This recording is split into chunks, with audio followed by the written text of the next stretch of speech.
লিটন দাসের ফিরে আসাটা মোটেও সহজ ছিল না।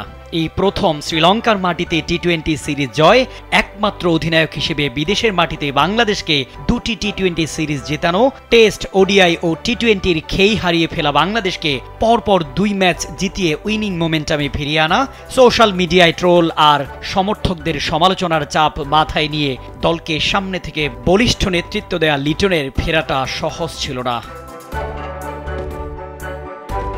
শ্রীলঙ্কার বিপক্ষে দ্বিতীয় টি-20-তে জেতা কম্বিনেশনে থাকা মিরাজকে তৃতীয় টি-20-তে বসিয়ে শাক মাহিদিকে খেলানোর মতো ওয়াইজ ডিসিশন মেকিং ও মাঠের খেলায় সফল হয়ে অবশেষে ভক্ত সমর্থকদের প্রশংসায় ভাসা আদৌ সহজ ছিল না।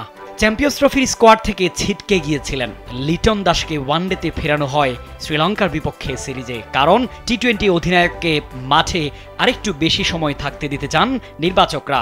ওয়ানডে সিরিজের একটি ম্যাচে একাদশও সুযোগ পান, কিন্তু ফেরেন 0 রানে। আবারও নতুন করে শুরু হয় সমালোচনা।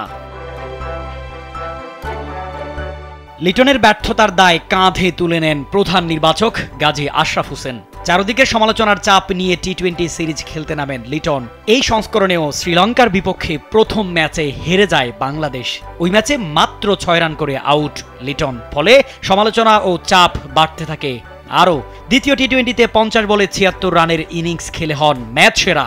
শেষ টি-20-তে 133 রান তাড়ায় নেমে প্রথম বলেই উইকেট হারিয়ে ফেলার পর 26 বলে করেন 32 রান। টানা 2 ম্যাচ জিতে সিরিজ নিজেদের করে নেয় বাংলাদেশ, আর লিটন হন সিরিজ সেরা। টি-20 অধিনায়কের এই কঠিন পথচলা কাছ থেকে দেখেছেন জাতীয় দলের ম্যানেজার নাফিস ইকবাল। শ্রীলঙ্কার বিপক্ষে সিরিজ শেষ করে দেশে ফিরে বিমানবন্দরে সাংবাদিকদের তিনি বলেন, তার জন্য এটা সহজ ছিল না। ও যেভাবে সিরিজে আসছিল একটা বাজে ফর্ম যাচ্ছিল, এভাবে ফিরে আসা সঙ্গে নেতৃত্ব দেওয়া দলকে অসাধারণ ভূমিকা পালন করেছে। ও নিজের ক্যারেক্টার শো করেছে। আশা করি এবং দোয়া করব এটা যেন ধরে রাখে। শামীম খান, কালবেলা।